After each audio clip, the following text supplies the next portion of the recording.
Ṣẹ̀kẹ̀rẹ̀ lọ bájò, ṣẹ̀kẹ̀rẹ̀ lọ bájò, olúwa mi ò dìde ojú The Ashen Forge.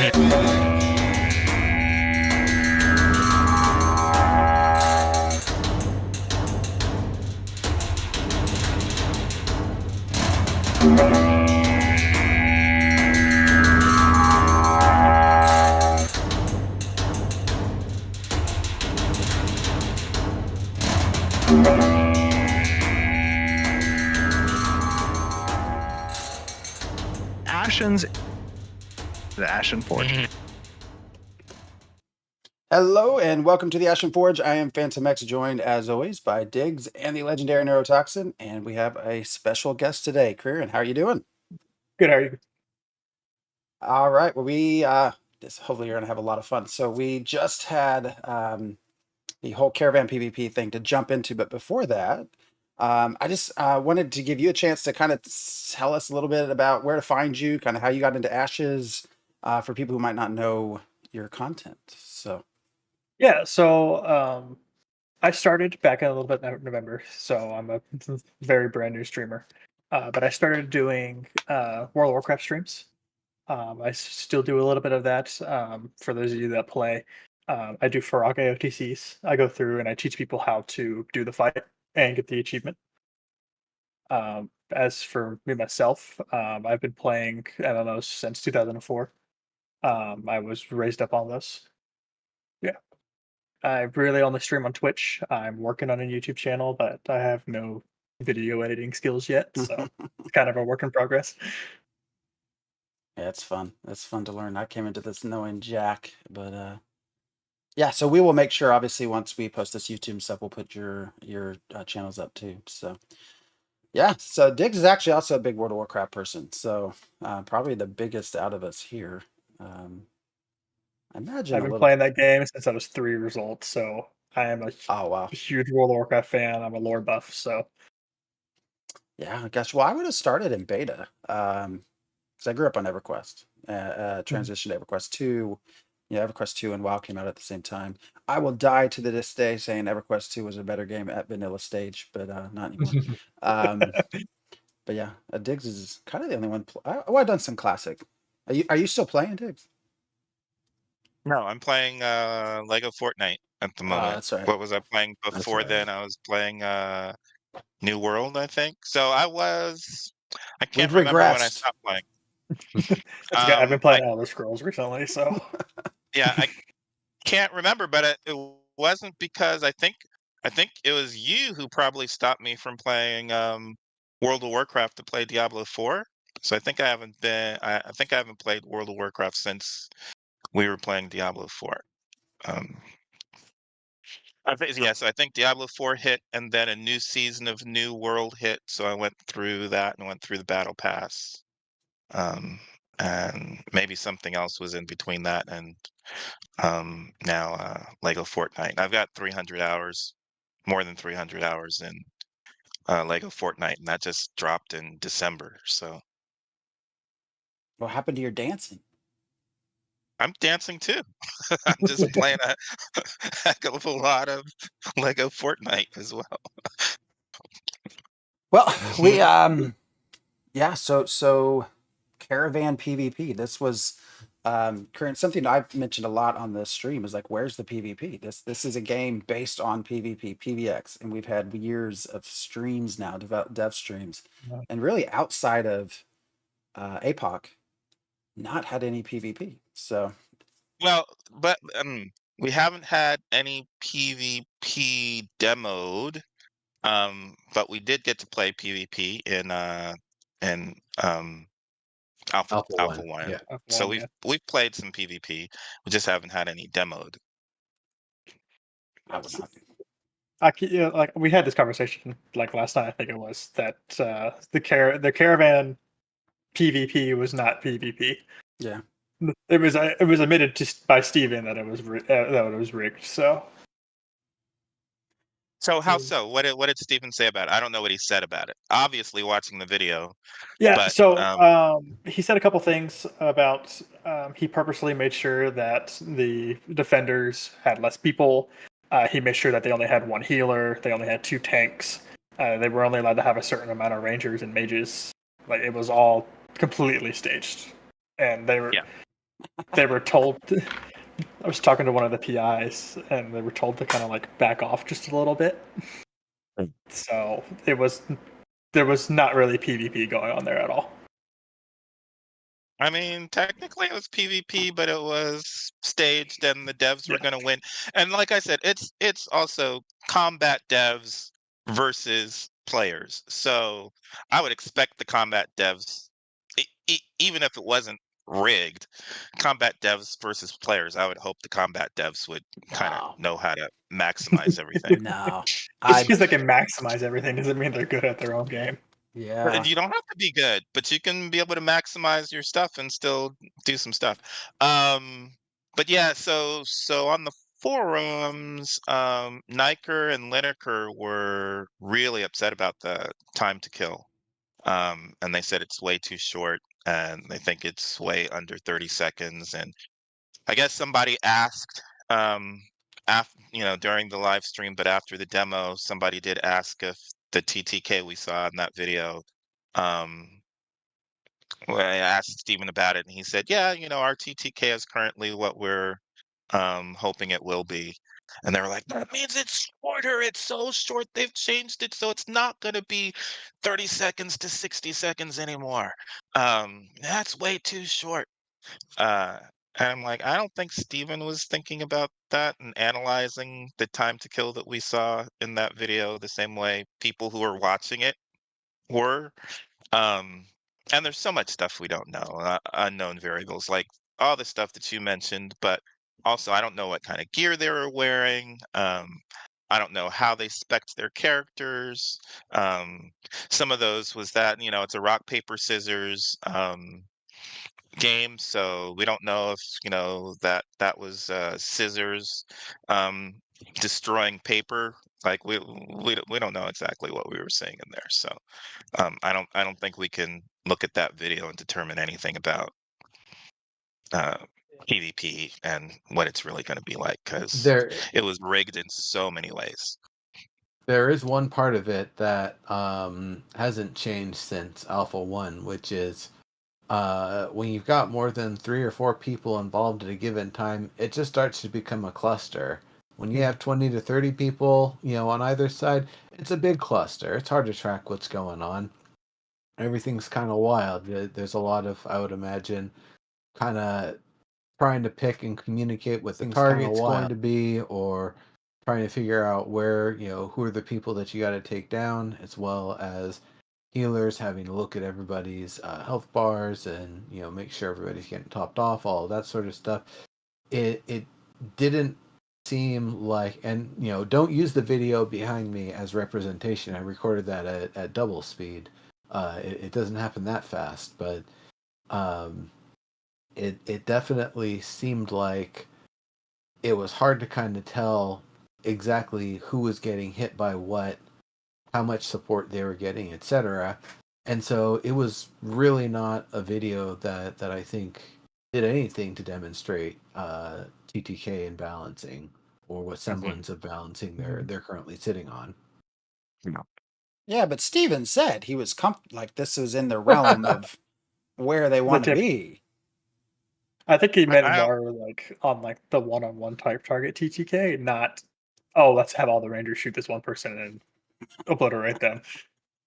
Rest in peace. Yeah, when he said that we're at where we want to be, I don't think he meant this video is indicative of that. I think he means in general when they're play testing, that in general it works that way, but not specifically in this video, especially when it's rigged.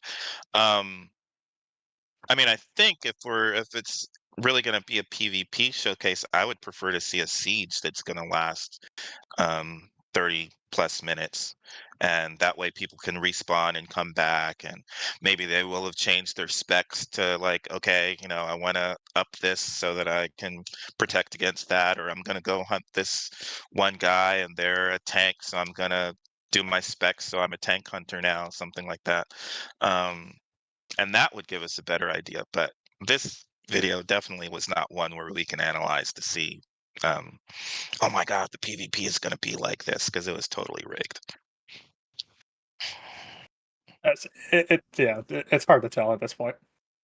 So, and I'm just 'Cause it would have been horrible if the devs kept getting killed and we'd have to wait for them to respawn and come back and then try to win and then they could show us the stuff they wanted to show us about the caravan stuff. I mean, Or just having to use cheats. well, so Steven said that this whole process, I think they said something about taking like 10 hours trying to do all of this. So the video, the pre-recorded thing that we saw, is a whole Mm. bunch of clips that are put Mhm. together. It's not one seamless mhm, thing. mhm, Um, mhm, because there's many notes where you see that like Steven opened one of the crates midway. So if you watch at the beginning of the video, you see that he has 3 of the medium crates, but by the time he goes to turn everything in, he only has 2. But he also Mm. has more stolen commodities inside his thing. Mm. Also, during the times when they're switching cameras and stuff, all of the original defenders and stuff were able to run back into their positions and stuff. So them Mhm. coming back for the fights was also like scripted events. Mhm. So we don't mhm. even know how fast they can respawn and run back. Yeah, it didn't look like they were coming back on mounts like as a coordinated force or anything either. I still just, for me, I don't really, if it's a short TTK, that's fine. Like, my question is, how far away do you spawn? Like, how easy it's to Okay. get back to the fight? But again, Well, it's this Phantom, that's respawn point in the because wait, world. wait, wait, wait, wait. I got to respond to this. That's because Phantom does not care whether this is an RPG. He just wants an MMO. But for an RPG, there has to be enough time that your players can synergize with their characters. You have to with the other characters in their group.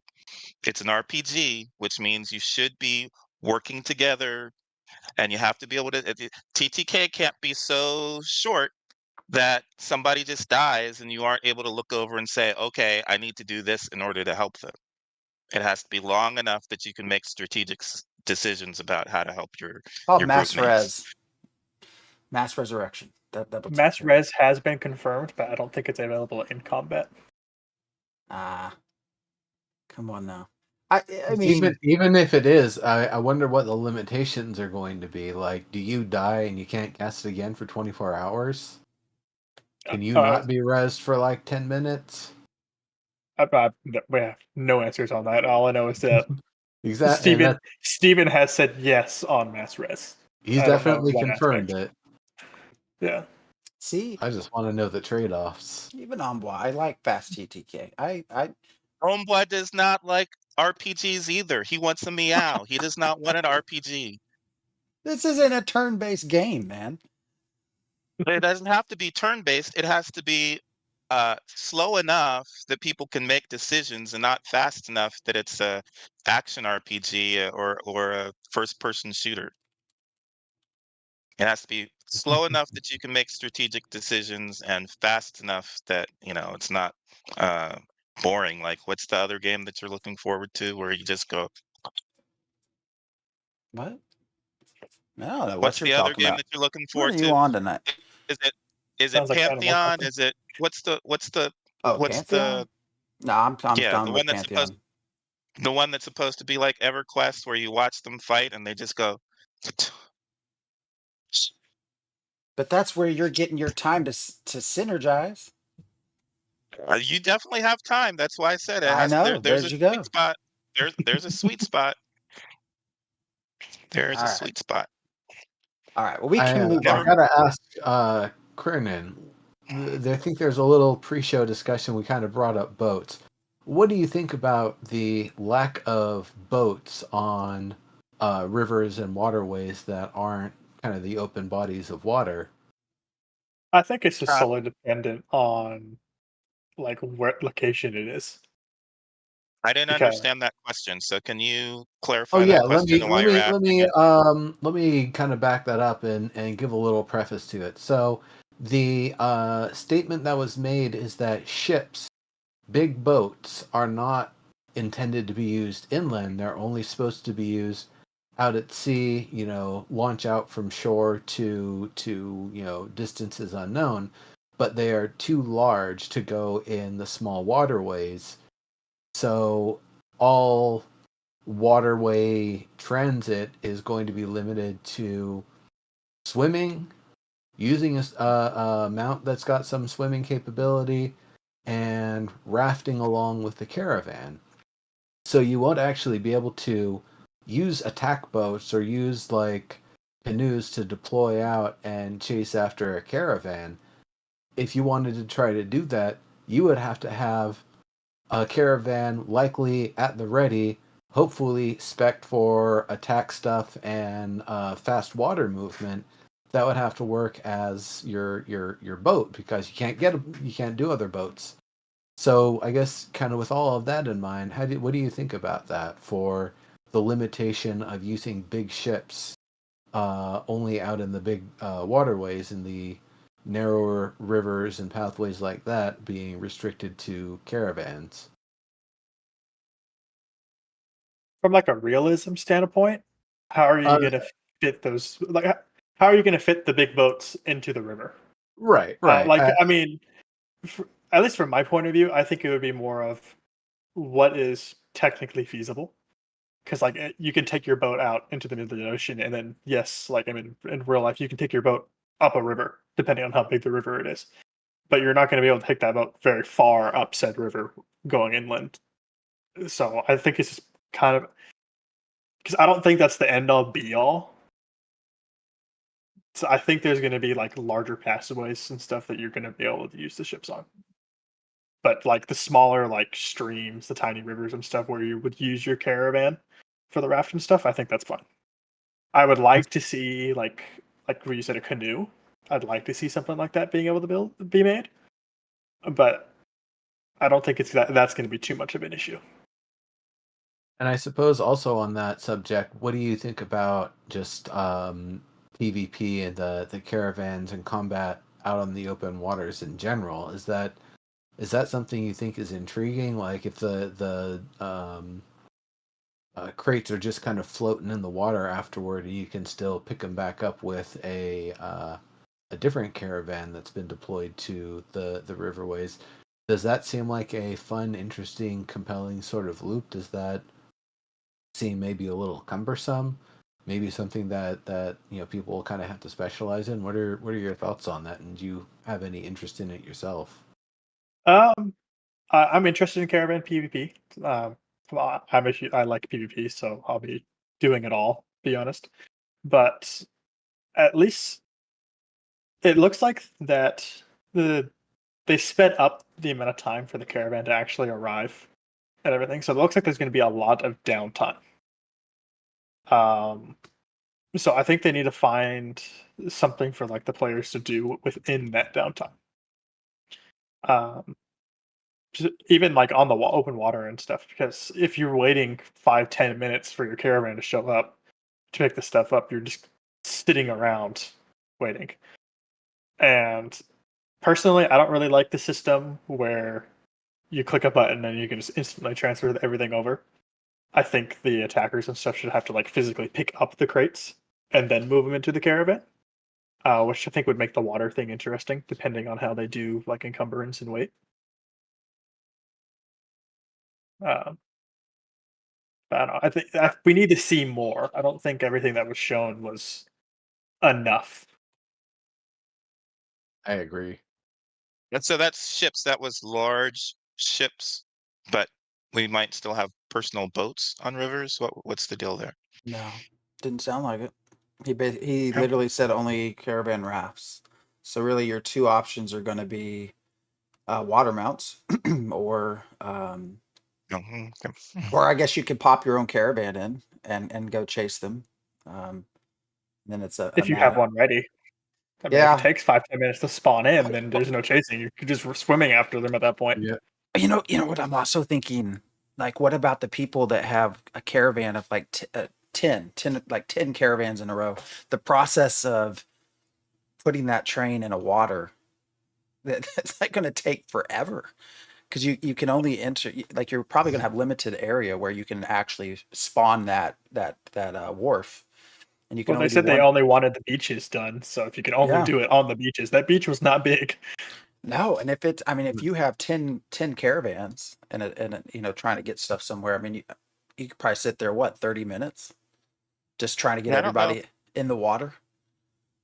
I don't know if Yeah. I would quite call that a beach necessarily, because I think it's smaller than what I mean, the area where you can do that is kind of smaller than what I would call a beach, um, but they are kind of pigeonholed so that you can, um, along a river, there's only certain spots that you can get them in, which is good. And they said that that's in order to allow players to be able to anticipate where that might happen, which means if you've got 10, I don't know, and you've got to wait, I mean, people are likely to find those stragglers, right? The ones that are like fifth and sixth and seventh and eighth, they they might have a lot to contend with as they're waiting for their caravans to spawn one after the other. The intention could also be that the conversion over into the raft and stuff is made for like smaller groups of caravans, and they're imagining that like the long convoys and stuff that you're going to be having is on like dedicated roads and bridges and stuff to where you're not going to have to do that. Yeah, and that's one of those things that they've talked about with the season system. The idea that as seasonal conditions change, your routes will come and go in various ways. So it could be, we got to get this caravan going now because if we wait, 4 more hours, the season's going to start switching over and we might be locked out. So that's kind of an interesting sort of risk to have to deal with. Using risk versus reward is the thing. The idea that if you are going to do dedicated roads only, those routes might change. They might also change for the better. Maybe one of the riverways is frozen over and you can just go straight over it. So that'll be interesting to see how they implement that. But that definitely adds to the kind of the bigger world scale logistics sort of stuff that they've talked about. I am disappointed that we can't take boats, though. I have to say, just from a pure exploration perspective, because it is such a large world and there are so many rivers running through this, that not being able just to get into a boat and sail up and down the river is a little bit disappointing. But I also imagine there's some technical stuff with bridges and with we don't really know what types of items ships yet will have on them to damage other buildings and other ships. And I'm sure there's also a desire to not let a full flotilla go upstream and just blow everything up in the way. Um, Well, I don't think ships are intended. You're not really intended to be able to travel faster by river than you can by land. So I think I didn't say that's why faster. they're I just gonna. would like to put a boat in the water and go traveling down the water. Well, it's You like can do that on a mount. what That's I my felt point. They what don't I want you fail to traveling see faster than the mount. what I fail to see is like I can see why not having boats like in the inner rivers and stuff being an issue, but like if you're looking at the map, the Frostgrave Fells, there is the big river that's on the map that goes from the ocean into the large bay or lake, whatever you want to call it. Why can't I don't see why we couldn't have large ships going in between there and stuff. Like I mean, you wouldn't see a large strip going down a small river in the middle of nowhere. There would be no point for it to be there. Right. Uh, but I think the areas that are accessed by the ocean, we should be able to have ships going through there. Mm-hmm. We'll see. Well, it makes me wonder. It also makes me wonder. Just does this mean that nodes will have a lot more control over building things like bridges and whatnot than what maybe I anticipate, at least? Because Hmm. if you can't predict where these will pop up, then yeah, you're probably not going to want to just let boats up and down the river. But be a great way to trap people in, actually. Uh, I'm going to build a bridge before you can get back down. So So I know that they were talking about like the mayors and stuff and the people of the node being able to choose like what road upgrades and stuff that they do, and like if the players choose to build a bridge here or not. So there may be like predetermined spots for them to put a bridge, and Yeah. also like the building time and stuff for it. But I had even wanted to just I always say when they made the announcement to open PvP out in the oceans, I was like, I'm just going to get a simple dinghy and a fishing pole and go out in my underwear and catch fish. I'd like to do that on the river too. You're trying to play Sea of Thieves. Yeah. You can do that with a water mount. I don't know why the water mount is any worse than a dinghy. Because he doesn't want to have to deal with breeding it with animal husbandry and all that. Yeah, Oh, you Fancy can still get definitely one as a doesn't want to quest have to reward. breed one. I'm down for that. That's going to be my I whole know. thing. I know. That's my why I point. laugh when we get in these PvP conversations. I could care less. I'm going to be in the farm and breeding animals and making. He's the food. one I want in my freehold. Hey, put me as one of your family, and I will run. I will come in and take care of your farm. And I don't think I will play enough to be able to actually have a freehold myself. So we'll see how that. I bet you won't. Well, yeah, I guess I don't see myself as a hardcore player, but people have told me. What did they say? Not hardcore time, because there was like a difference, right? You could be hardcore. I don't remember. Anyways, I can be your son. All right, that works for me. Just tell me what you want me to grow. Gosh, yeah. So the boats were interesting. Also that the hit points and things tend to stay the same. Although it sounds like you'll be able to take upgrade paths and change that. I'm curious if they will stay, like if it's for both river rafts and for caravans. If you're just one choice covers both, or if you actually get much more detail. There was a good mention in chat about whether professions like carpenters should be able to speed up raft deployment or field repair of a caravan. I That like would be that cool. idea. Yeah. Yeah, yeah, I actually just replied to it in chat itself. But Steven said he wanted all of the professions to play some sort of role into upgrading like the caravans and ships and stuff as well. So I think that like there will be upgrades and abilities for stuff to field repair, but the upgrades will be all profession based, and then field repair might just be like an item you get from carpentry. But that's just speculation at that point. Yeah.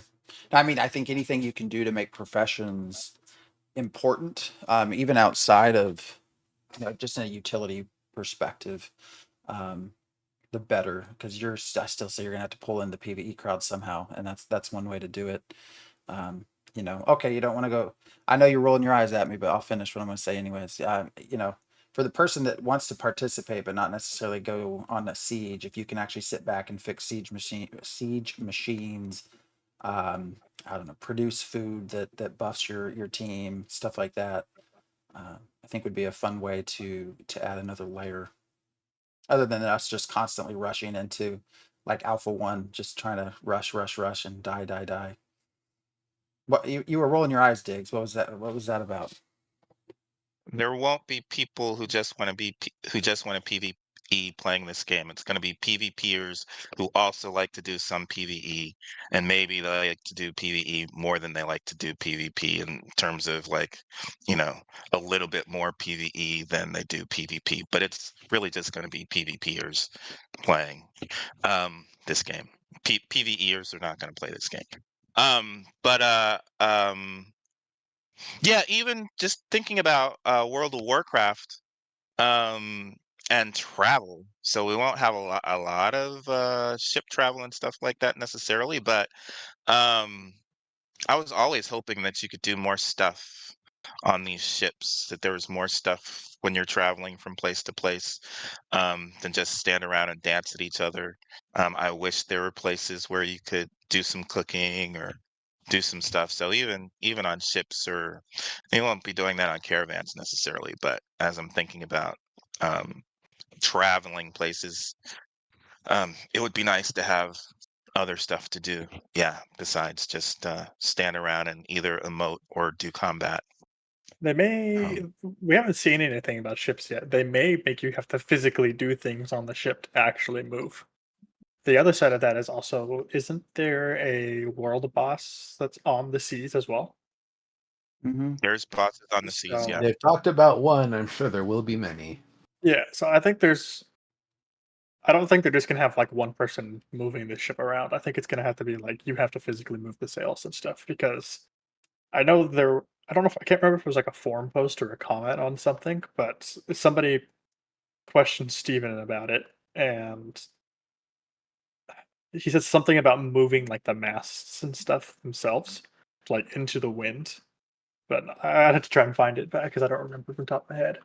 And that's something that's now kind of piquing my interest. I'm looking over at the wiki to see if I can look at some of the different cosmetics, because if I remember correctly, there's ships with, quite different sail configurations. There's also this one here, the Berg Breaker barge, that doesn't really appear to have a sail on it whatsoever.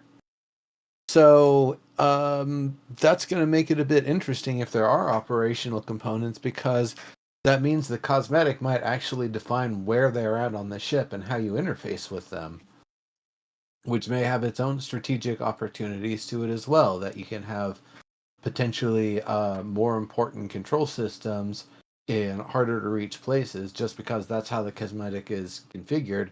But in terms of gameplay, it actually provides an advantage.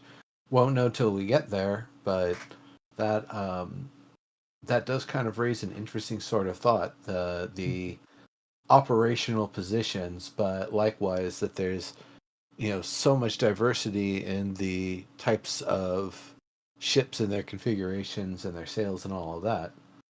And this also brings up something that we've talked about in the past with the pre-orders. We don't know if there's actually like classes of boat size that are not represented, just like we didn't know small, medium, and large freehold structure sizes. So, Just to you carry know, off that, on the wiki itself, he does say ship classes. ship classes. Okay, so then So there are categories to them. on the Mhm. wiki, it says it's divided between small, medium, and large. Okay, So that makes personal sense. vessels, frigates. So personal vessels, solo and personal content grew 1 to 3. Frigates group content, group size of 8, and galleons is raid content, raid size of 40. Gotcha. So I do kind of maybe We want it's to a know sink smaller some group, so. galleons. we know that Join the raid group potion then. launchers will be on ships, Mhm. acting as kind of cannons, magical cannons. Has me wondering about stealth capabilities. Can we create a stealth ship? And then that has me thinking back to caravans. Can we have stealth as one of the uh, upgrades that we put on a caravan? I wonder. Yeah, Hmm. the only attachments we've seen for caravan is the healing and the knockback. So I would not be They're not gonna. surprised if they added more. Yeah, they're not gonna show us everything. So I before don't know. Alpha 2, I mean, really, you think they do stealth for caravans or some sort of I don't camouflage? know. I had not thought about it before. It's just something that popped into my head. I just wonder I what mean, that we know even you're might going to be able to entail. reduce the radius of the signal, so that you have fewer people know you're out there. But I imagine once With you an come, with the arcane tinkering profession, like the arcane engineering, I wouldn't put it past them to have some sort of like stealth generator or something. yeah, Maybe it takes like a lot of mana to use because we did see there was a mana bar on the caravan itself, so you can't spam the abilities or anything. Right. You can't even spam the sprint. So Yeah. I don't know what it would look like. It's just something that popped in my head. A camoed caravan. Yeah, that shimmers as it comes closer. I don't know. We can talk about that. That was some people. Uses the ranger camouflage. Yes. Yeah. Golly, why are those 40 people just kind of walking in a pack together with that big gap in the middle? That has a little predator shimmer on it. Yes. Oh, Now what is that thing moving in the front? they all have the ranger secondary, so that they can camo themselves. Yeah, what is that parade over there? Yeah, they're going for like a world boss, but they're leaving the center open so they don't get like bombed or something. I really do wonder how many of these we will have going at any one time. You know, it I don't know, the amount of people it seems to take to guard, to attack. You know, if you're a really good team of what do they call them, highwaymen or bandits? What, I don't remember what they call And it's both. them. If you're a really good team at that, I could see you maybe having some really good success, just wandering the roads. But I really am. I'm curious how many we'll see going at any one time, especially when you start to add in the sort of commodities and node to node trading and stuff. You also gotta be careful because if you're known to be highway robbers, everybody your name's gonna get that. People are gonna know you. Going into town may not be the best thing for you at that point too. People are gonna know anyway, depending on how high up you are in your bandit progression. So I'm sure that's gonna give people a reputation. And uh, what's good for one node can be bad for the other. So you can be it can be great for your node that you're a great bandit against another node. I mean, but Yeah, that I being guess if you're a said, privateers but you pay tax to the king, then it's A-okay. well, I mean, the point is that you should be raiding other nodes to stop them from progressing. There will be probably every week the 5 castles are going to be trying to upgrade their little side nodes so that they have better defense for their castle, and caravans are a part of that. So there will be those going on. There will be at least 5 going on during the week, trying to lead up to that one node siege per castle. And then you have the big one, uh, once per month. So we should have some caravans going on regularly, just for the Yeah. castle ones, and then, however many nodes need theirs. And I would imagine the regional, mayoral, those sorts of ones will have a whole lot more defenders. And I would imagine the defenders are going to have a more guaranteed payout than, I'm just going to sell all of this stuff and walk away. Thanks! As Steven did in the video there. Because other than potentially the experience for bringing that caravan of stolen goods back, we didn't actually see any evidence of a material payout. Mm. So I would imagine the ones where it's more like sanctioned and by contract would at least have a little bit more guaranteed rewards to them as well. Maybe, maybe not.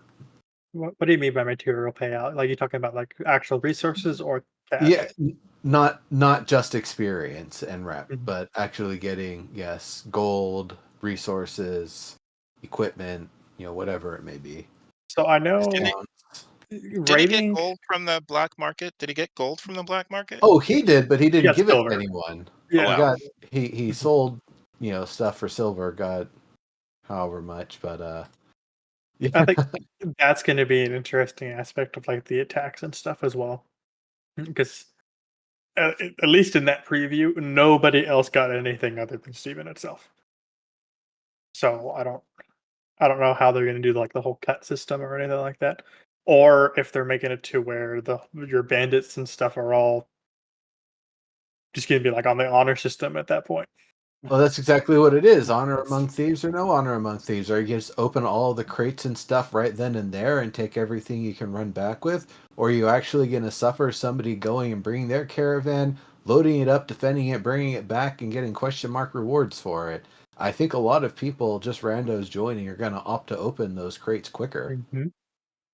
There is no honor among gamers, especially no honor among PvPers, which is why I don't enjoy PvP. So It is two interesting questions in the chat. Like, yeah, so when if I join, I get assigned, hey, you can attack. I do, but I'm not part of the other 15 people that are actually in a guild or something. And I just do go up to the crate and start opening it. I imagine that's a license to like kill me. Like at that point, kick me out of the raid and I can't kick you out of the raid. It's an event-based raid. Yeah. well, I mean once it's done. So if I've because it's done, right? That the caravan has been. I don't think it's done, and then it's just a free for all for I guess that's a good everybody. question. Is when is it actually done? Is it done when the items Yeah. have been picked up? Is it when does the event actually end? Because I can imagine what might happen to just random people um, coming in and opening the crates, and then you not only lose what's in there, but you get less. So, which is another thing I kind of find odd. But That was another thing. Like when you, for a caravan, its default state, left abandoned for 10 minutes, it automatically defaults to a wreck at that point, doesn't it? And everything just spews out on the ground. So that's I think it's the moment that it reaches 0 HP or has been rendered inoperable because it's been left idle for too long and all the loot spews out of it. I believe it's at that point that it's effectively a free-for-all, plus or minus. And that's another odd sort of thing. If it's been abandoned and nobody's there to pick it up, or nobody had joined either side that comes to pick it up, can anybody access it? Is there a cooldown between participants versus non-participants being able to open those crates? I think there has to be a cooldown. Yeah. I don't think you can just be a scavenger or hyena hanging out and letting them fight it out. And then as soon as the crates pop, you have not chosen one side or the other, but you're just going to run in and take whatever you can get. I don't think that's going to be a thing. I would hope not.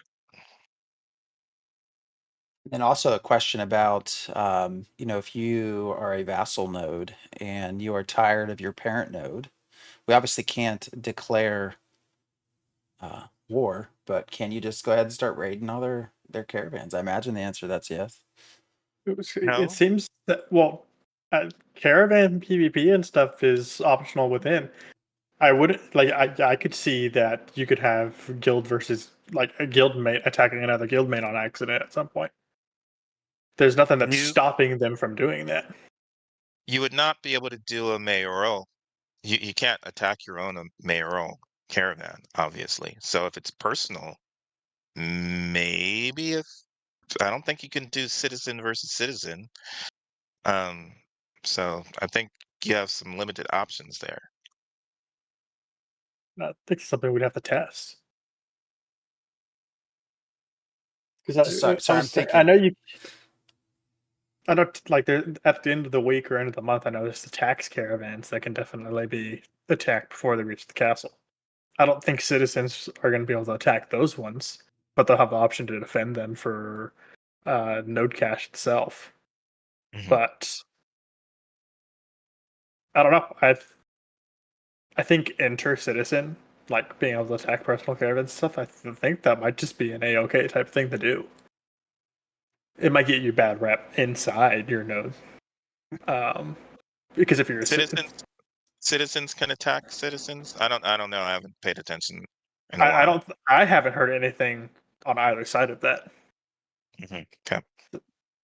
He went through. Oh gosh, I'm trying to remember off the top of my head. At the very some point during the video, he talked about what there were four. There was a hierarchy of like family, guild, raid. Gosh, I don't remember. You're talking about for seeing health bars. It was Oh, party. you know what? I am mixing it. It was party, guild, alliance, and I don't think citizen was one of them. Yeah, I think that you're right. Family, I think is what it was. Yeah, I'm mixing up the conversations. But I don't know why you couldn't. I don't remember ever seeing a place where citizens can't attack citizens. But Yeah, I I'm don't not actually sure. think that's I'm a not sure. thing. Citizens of allied nodes, cameras. This is for sieges. I'm researching what we're talking about. So. Yeah, yeah. Mhm. Sieges, it makes sense that you can't siege your own stuff. But, Yeah. Well, it's uh, saying citizens of allied nodes cannot register to attack an allied but node. So. if my next door neighbor Dick decides that he's going to be his namesake, and then I go catch him out in the wild, yeah, I can stab him. Like he's a citizen, I'm a citizen, we're next door neighbors, but out in the wild, it's he's flagged, I'm flagged. Let's do this. Maybe this is a good point to segue into what's that topic on the forums? Kicking citizens who don't who underperform, kicking underperforming citizens. yeah, it was a thread post. Actually, I probably can pull it up. Yeah, it was basically saying, one, should we have the ability to remove underperforming citizens from a node in favor of better performing citizens? And if so, how should we do that? And I thought that was just an absolutely absurd question. Fundamentally, though, the person didn't understand two main, I think, important things. One, that citizens and non-citizens alike contribute experience. So it's not just citizens that you have to worry about. It's not just citizens you should be recruiting. You should be recruiting, everyone you can, even if they're not going to be citizens. And then also this, I think the post was based on this idea of a hard cap of citizens, which also we know is not true. There is a soft cap, but because it was based off of housing. Um, which when you throw ends in, like basically everyone can have housing in a node to become a citizen. So the barrier is going to be actually the cost to the dues or whatnot to joining later on. So, but I also pointed out in that thread, because we had asked Stephen a similar type question. It was about ends, and could you disallow individuals from coming to your end? When he was with us back in July. And I think his answer was, no, we will not develop a process where you can actively discriminate against other players. So I have to imagine if he wouldn't let you do that with an N, he also would not let you kick players out of nodes simply based off playtime. So, sorry, I just sort of stole that whole thing, but that was No, I just wanted somebody to talk about it. It was a good part to put it in. That's fine. It's odd though, because now I think about like IRL, what sort of sneaky and sort of underhanded things like you tell the HOA to investigate them for utility uses and this and that, and like a bunch of hubbub that amounts to nothing other than like really giving the person a hard time all day every day when they're just trying to live there. But other than that, like, no, I don't I don't think there's going to be anything like that where anybody can individually come down from on high from a position of authority and specifically screw some player over.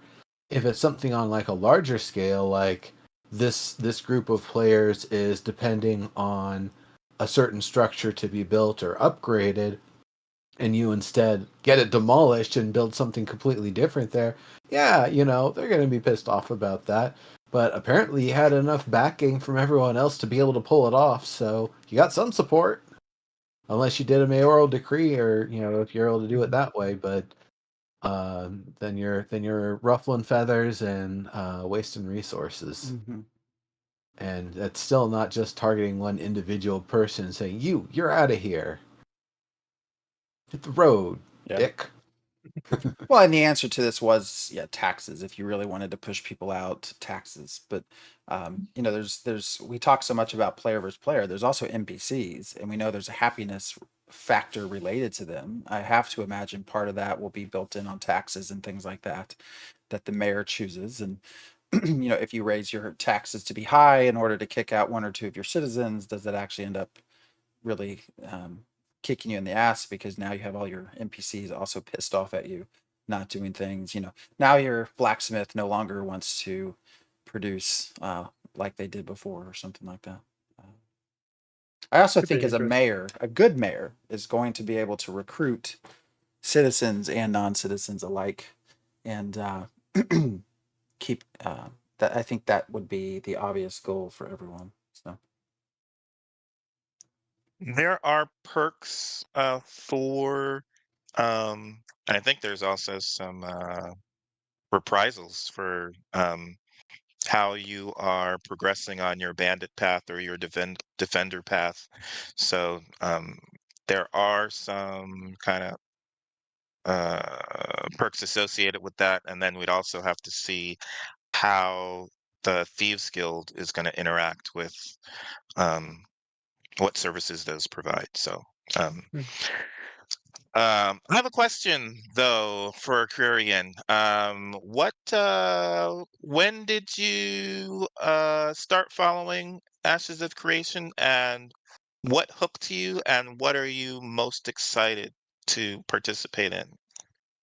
So I've been keeping an eye on Ashes since the Kickstarter released, but I've really only actually started deep diving into it about 2020, 2021. Um, I like the idea of the node system, but what really getting me is the fact that there is the whole open world PvP concept to it. I was really excited for when New World was originally announced coming out. I got into that. I did the alphas and betas and stuff, and I absolutely loved the game when it was open world PvP loot drop system. And then they did a whole 180 and turned it PvE, and it went to crap. But that's a whole nother story. Um, so I'm excited to have another game that has that type of aspect.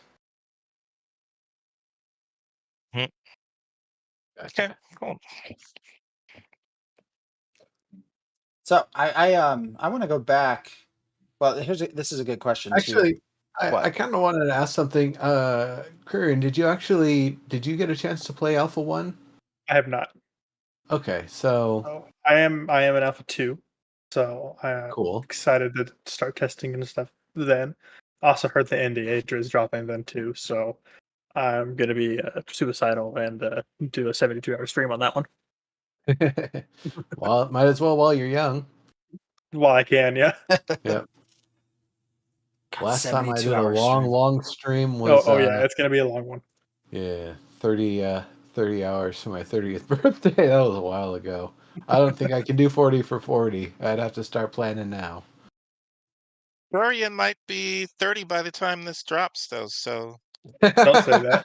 Don't say that. That's that's that's like 7-8 years away. I don't want to think about that. I mean, it's been this long. We can wait a little longer. I haven't been able to find it. I think it was on the Ashes Discord, because we've been doing this since 2016. Is that right? I don't know. I think so. Uh, Kickstarter was what, 2017, I think. Yeah, we started towards the very, very. I think we actually. We started at Kickstarter. Yeah, so it would have been 2017. Mhm. Anyways, someone posted in the Ashes Discord a picture side by side of us when we started Ashen Forge back in 2017 versus now, and it was just oh damn, my soul left me. Wow, we have aged, and this game is still not here yet. Yeah, made me sad. But so 2030, yeah, that was the joke, because Diggs had mentioned that during our interview with him. It was like a compound question, but had said by 3030, and Steven didn't actually address it. So it was oh, okay, so 2030 is the actual date. As a joke. Didn't they say something about wanting to get it in 2 years from now? Have it out in 26? Maybe. Which continent? I mean, I mean, again, they're keep in hoping. mind it's been 3 years between Alpha 1 and Alpha 2. Well, and I Yeah. think Alpha 2 is going to be long too. I think, I'm saying. yeah. I mean, when you look at even, and I touched on this last week, when you look at, gosh, they even said really in December that PI and Alpha and the Alpha 1 folks, Leader of Men, Braver Worlds, would be maybe getting in some spot testing in December, and that didn't happen, Mhm. which is fine. None of all this is fine. Like, I'm not angry or anything, but then also we're now into February, and they just had a 10-hour session with PI. I think is what they said was 10 hours to put that video together. Mhm. Still no one else. So like, okay, are we going to get to March, April before? Because you know what's going to happen is when all of the Alpha 1 folks get in, you're going to find a lot more stuff that needs to be fixed, and Steven's going to want to make sure all of this looks as best as it can, even though it's an Alpha 2. So I'm still sort of, you know, I'm just happy that So Alpha 2 is going to be rolling. yes. when? Although I Yeah. still think October is my Oh, you opinion. mean roll? It's going to continue. It's going to be. Yeah. It's continuing. Yeah, yeah. Mhm. But Um, I do think Alpha 2 is going to go solid year to 2 years, somewhere in there. at least. The And then we've got just as up betas. from the whole intention of it is to maintain Alpha 2 until the point where they've got it near feature complete, and that's when they would start the transition from Alpha 2 to Beta 1. Mhm. So we're going to see all the classes come in. We're going to see a lot of the content coming in over Alpha 2. Even if it's not the final content, and I'm not going to call it throwaway content, but stuff that's made to be expended, that is not actual, like, real gameplay lore content. Or maybe it will be. That's one of the other things from Alpha 1 is they said all that stuff was kind of throwaway, or that it wasn't, they weren't throwing the real stuff at us quite yet. So I wonder if that's all actually going to persist all the way through Beta 2, and we're, just going to be seeing kind of Omba riffing on the framework for the entire lore system, but we won't see the length and breadth of it until the launch actually comes around. So I know Also, they were talking about adding go ahead. the naval system right about halfway through Alpha 2. Yep. So, and we only have four official classes that are developed as of yet. Fighter, we haven't seen anything on Fighter except the 3 or 4 abilities that were shown during the melee showcase back in last year, 2 years ago. Last year, So I think. yeah, we haven't seen anything on the Fighter. No, I think the only semi-complete class kits we've seen is the cleric and the mage, right? Tank, And the cleric, ranger. mage. Yeah, they're right. Tank, cleric, mage, Mhm. ranger. Just the 4. Did we Mhm. see a full Mhm. tank? Oh, I don't remember. Not a full tank redo. Yeah, Not a redo. Yeah. but yeah, no bard, Um, no summoner, no. they're working on Bard. Rogue was supposed to be an Alpha 1, but was not an Alpha 1. We have not seen a Dunir in the game in 2.5 years. So have we seen the art for them? Like the art Yeah. inside the I'm just engine, saying, but there hasn't been we've a seen the player art one for yet. a lot of stuff. I'm just saying. So didn't they say that they're going to have the Dunir in A2? The only thing we weren't going I to have is mean, Tolnar. it should. I mean, it's a regression if they don't have Dunir at the start of Alpha 2. What, I mean, we could have them in Alpha 1. We should be able to have them in Alpha 2, even though they did, revamp them. And why is it taking 3 years? In 3 years, they can't have revamped the Dunir, and it's going to release in 2026 when we haven't even seen Tulnar or Nakua in the game, or uh, we've seen Vec, but we haven't seen what's the other one? What's the other orc one? Red Kai. Renkai.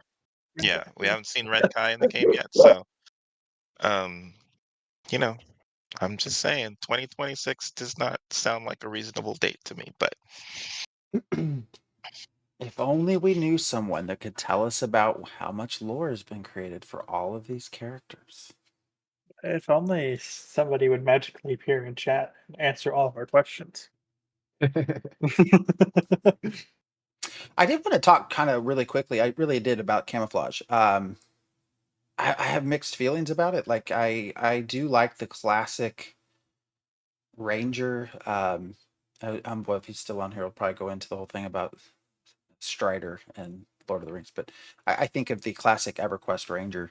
I don't know. I don't. I feel like camouflage, but still being able to see the person, a shimmer, and also be able to click on them feels dirty. Doesn't feel right. Like I don't know how everyone else feels. Like I feel like it's kind of a wasted utility. Like what's the actual point of that? I mean, I guess you can scout, but you're going to be pretty easily seen Which at some point. Well, he said that it was very like heavily on distance based on how well you can see the shimmer.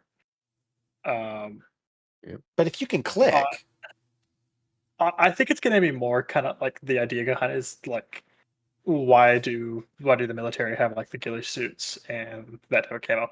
They're not invisible; they can still be seen.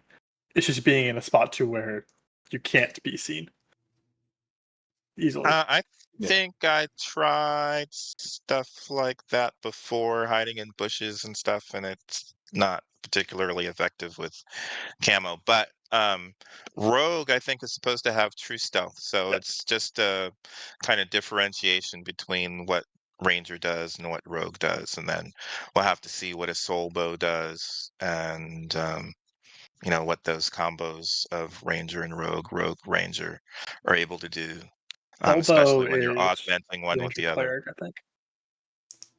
the Oh, yeah, right, right. Yeah. the other Um, one that I believe I had mentioned on the last show was the idea that the Rangers camouflage, yes, it's not going to make you invisible, but it's the idea that you don't want to be out in the open relying on just a predator shimmer to hide you. You would want to be using cover as well and trying to use other things to make yourself harder to see, harder for someone to detect that you're there to click on to begin with.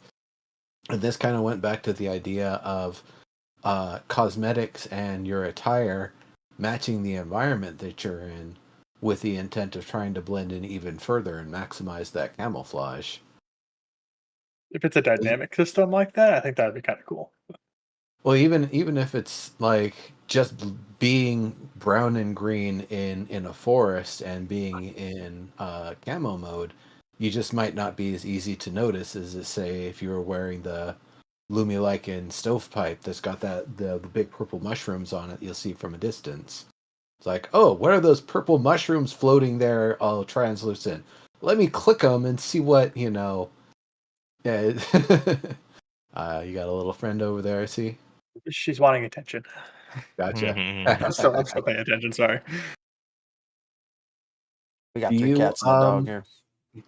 did when you do coordinated PvP stuff, with guilds and whatever, do you have like outfits, uniforms? Do you have your matching colored tabards going, or is it kind of more free for all? You don't rely on how you look to be able to discern each other on the battlefield.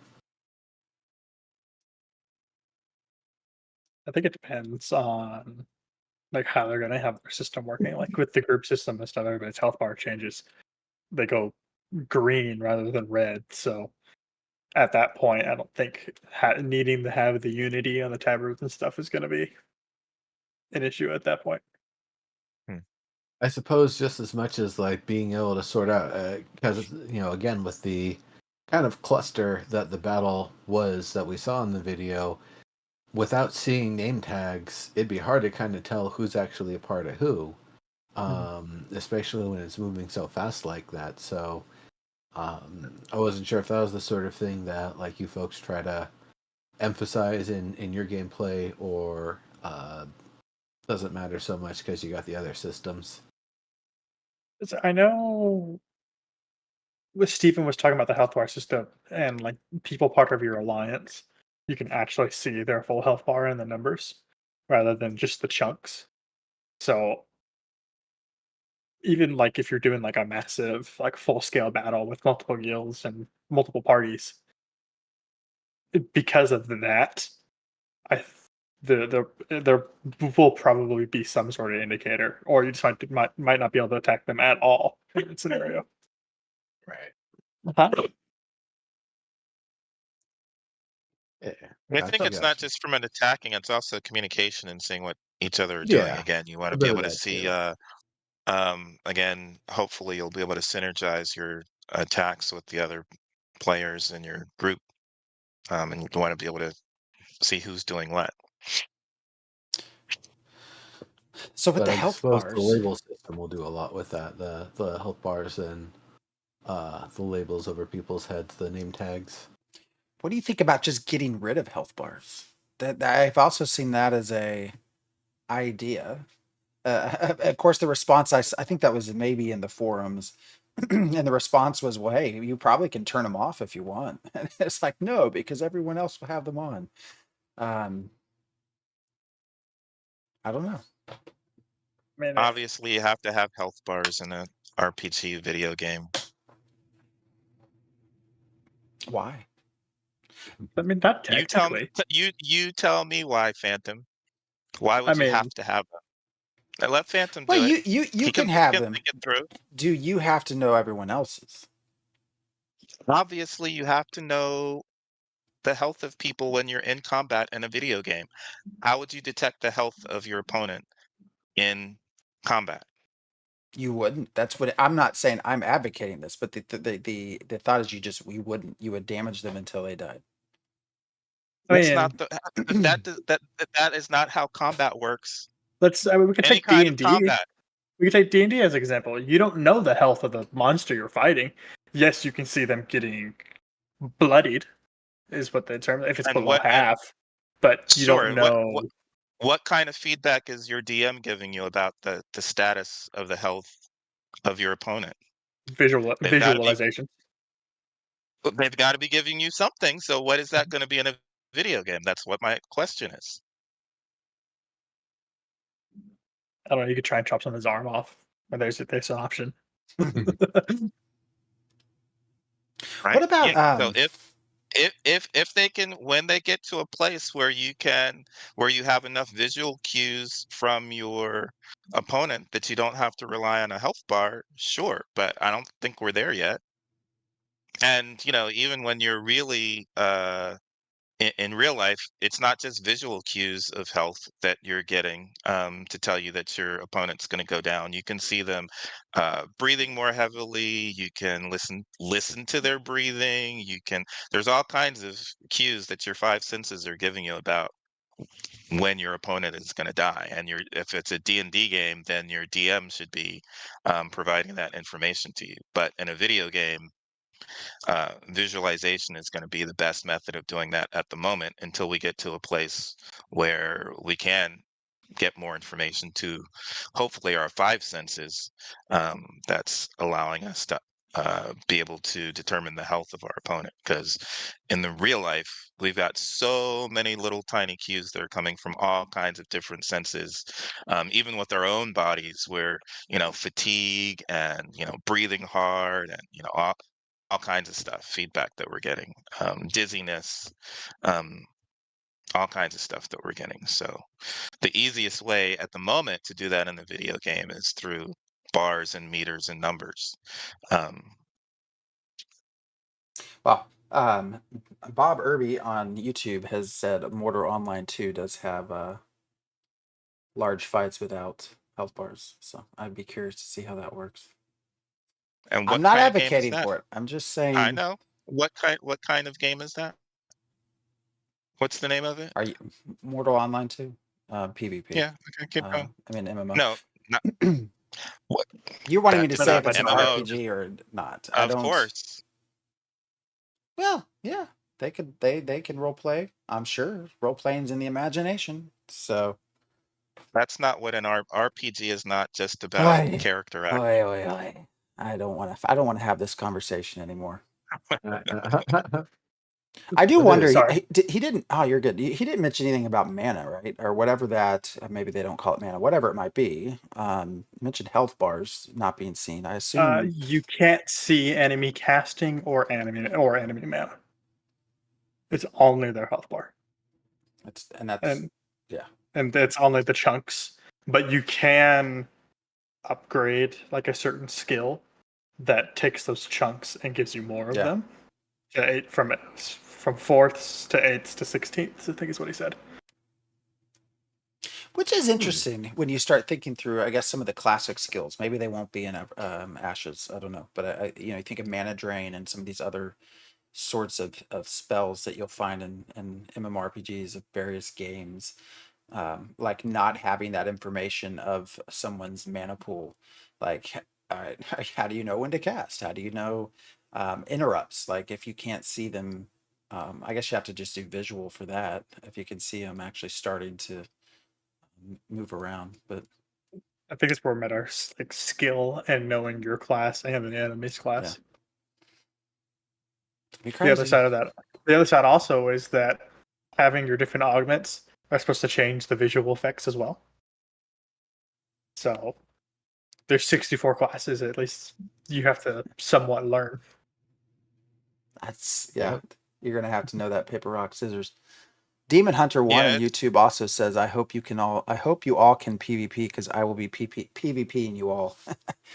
Everyone's coming for digs. So Demon Hunter, I will be live streaming pretty much every single thing that I'm doing. So you're more than welcome to come say hello.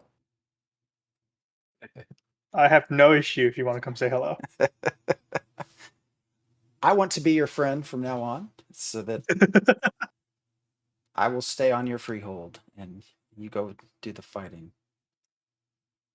Yeah, I will protect Diggs. All of a sudden, Diggs has gone from like #1 enemy to a good fair amount of people that want to protect you now. I don't know what spell you cast, but no, there's always been those people. There's always been those people. all right. Well, let me see what my notes are. Because we are technically over. Oh, unpacking cargo. It takes a long time. Days. Um, which seems strange. He said that was adjustable to like an Correct. hour or something like that from the mayor's side. So Which makes me wonder who would not pick that. I guess it would just depend on how much it changes the economy. Or if they're trying to, like, they know they have their caravans coming in. So they raise everybody else's, and then their caravans come in, so they drop it for them and then raise it back up type thing. Yeah, I guess, know. but how easy is it to change your buildings and your policies and how quickly can you make changes to those things? Because I'm trying to picture a functional node that has an economy. What economy wouldn't need caravans? What wouldn't rely on caravans of some sort? Because even if you have a blacksmith, well, you're going to need to import metals. If you have, if you're a farmer, I guess you're going to want, well, I don't know. Have they talked about fertilizer and stuff like that? But So farming is only done on freeholds themselves. And you can't have a freehold like within a certain vicinity of the node itself. So unless you want to sit there and haul it all through your inventory, the caravan's gonna be the way to go for that anyways. yeah, but I mean, even then, like, so I'm just trying to imagine a node that wouldn't want to improve unpacking time. I don't know. It might not be about whether or not they want to improve it so much as what other things are just a much higher priority in the moment. It could also be the nodes and stuff. You have a certain set amount of upgrades that you can do with the points that you have. Maybe it takes points to upgrade that infrastructure, and you'd rather have more focused on like the crafting side of things rather than the economic side of just unloading. Yeah. So much for us to get in and test. So much to do. Yeah, I mean, hypothetically, the gatherers and transport people can just load up their bags with as much as they can carry and ride it back and forth, and you can get the supplies around that way as well. It's not going to be all in one shot like a caravan, but you will potentially be able to get things going a lot faster if they're not things that specifically have to be done in a caravan. So, stacks of rubies and basalt, sure, throw them in your bags, run them across. You don't need to do a caravan for that. You're just a solo rider, you might be able to make it a lot easier versus a caravan will, always have a target on its back when it's being detected. Even further, if you don't flag, you're even less of a juicy target. You just look like Joe Schmo riding from point A to point B. Is it even worth trying to catch up to you? So They'll be I think, looking at your backpack. They'll be looking at the type of backpack you have to determine that. well, plus or minus your cosmetics too. I say, were the backpacks visible? I don't think they are. You're I don't think supposed to so. be able to. You're supposed to be able. Yes, and you're supposed to be able to, especially on your mules and everything. But yes, you're supposed to be able to tell what people are carrying, what type of stuff people are carrying, based on the backpack that they have displayed. That's part of the economic warfare. I suppose again, you'd have to get a good enough look at the person to begin with to even spot what the bags are. I'm just If imagining a it's lot of not people some, jumping up and down. Oh, is it the only or thing is I'm just like looking at the video and stuff. You don't see anybody wearing a bag of any sort. Yeah, at the So moment. Mhm. At the moment. All right. Well, the only other thing I had on my notes that I thought was interesting that they had mentioned, you can potentially steal a caravan. You don't have to necessarily destroy it, but they will be able to see where it is, the raid that you just defeated. Also, what I thought was most interesting, though, is if you tried to turn in that caravan, it would actually go to the people that lost it. So you have to, at some point, destroy the caravan. Hmm. Which I thought was interesting. I wish they hadn't said that because I would have loved to have seen people turn them in and just see what happens. They also, at least on the wiki, it says that if the person that owns the caravan is not the one driving it for 10 minutes, it also like just deconstructs them in there as well. So, Yeah. I Well, think it would have been interesting if you could actually just steal somebody's caravan and leave it at that. But maybe that's a skill you can upgrade in. Maybe that's the high tier bandit path, is that you can actually steal and recertify. It's like a 1 hour process you do in the field, but once you're done, it's a-okay. meanwhile, they can track you on the map. Mm-hmm. Yeah, well, you just got to defend your notary while he goes through and reworks all the papers. well, those were all my notes. So, anybody, anything else to kind of talk about? Anything come to mind? No, I suppose. Kreirian, where can people find you? Like I said, the only thing I currently have going for is Twitch right now. So twitch.tv/Kreirian. But like I said, I'm working on the YouTube. It's on the same tag as well. Yeah, that's about it, honestly. Cool, sounds good. Great. Well, cool. Yeah, we are a little bit over, but yeah, we appreciate you joining us. Hopefully, this has been fun, and you are always welcome to come join us again as well. So, So actually, I had a lot of fun, and thank you guys for having me in the first place. yeah. Mhm. Good having you. I think people get tired of hearing just the three of us. So, I think people are more interested in the fact that somebody here apparently likes PvP. yes, that is Ah, true. people like PvP here. Who? It's a competitive PvP. Yeah, I mean, I even I said like. in chat when we were talking about the health bars. It reminded me back in the Planet Side 1 days. Oh, you mean if I take off advanced targeting and I just rely on the bullets to kill the people, I don't actually need to know what their health bars are? Cool. Well, then I'll run one more mod that I can, have a better advantage with. Fantastic. Yeah, I so like PvP. Caravan PvP is one of the types of PvP I like. So Caravan and Siege PvP is right up my alley. you I like think that PvP? Siege What's that? PvP and Caravan PvP. I'm a PvP sometimes person. I just don't like to be on servers with gamers who have no honor about PvP, and you know, I want to be able to choose when I PvP rather than other people choose for me. So I don't like non-consensual PvP. Actually, I abhor non-consensual PvP. I think that Alpha 1's going to be a big testing stage for the corruption system. And we're going to be seeing a lot of like buffs and nerfs to that system based on how players are. Yeah, that's irrelevant at this point. So for me, Yeah, the corruption. I don't know. We'll see. That's also the one big thing that has yet to show its face. well, no, we saw corruption. Steven got corruption. Yeah, Well, that's right. He got it, but nothing really became of it. So he got the icon. yeah, Uh, uh, so but he like instantly purged it too. uh, But Yep. I don't know. I'm not sure on the whole. Like if you're out in the open world, you attack somebody. If they attack back, then they're a combatant, and there's no corruption.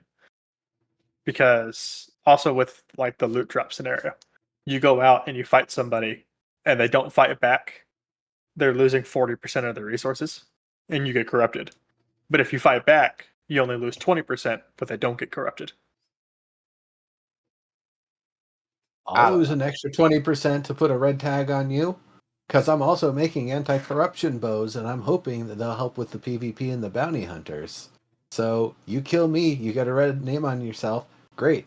People are buying my bows to kill you. Win, win. It also depends on how hard it will be to cure your corruption based off how many kills you have. Yeah, I don't know. I'm not sold on corruption entirely yet, but we will see how it works. See how it goes. I'm a lifetime sub, so I don't care one way or the other. I'll be playing until I decide not to. I came too late. It's the one good thing that I chose to do. Recently upgraded it too, so that Diggs can be an NPC in the game. Hopefully, making pancakes. Batter. Yes. just batter, not pancakes. It's pancake batter that is the point of contention, but yeah. Yeah, and if we can get Umbwada to give you some lines, that would be even better. So. Yep. All right. Well, again, Kreirian, thank you for joining us. And like I said, hopefully we'll see you back on stream with us sometime in the future. And yeah, thank you everyone else for hanging out with us tonight. We will be back next Sunday. At least I don't think we have any reason not to be. So yeah, this has been fun. Everyone have a great week. And see you next time. Well,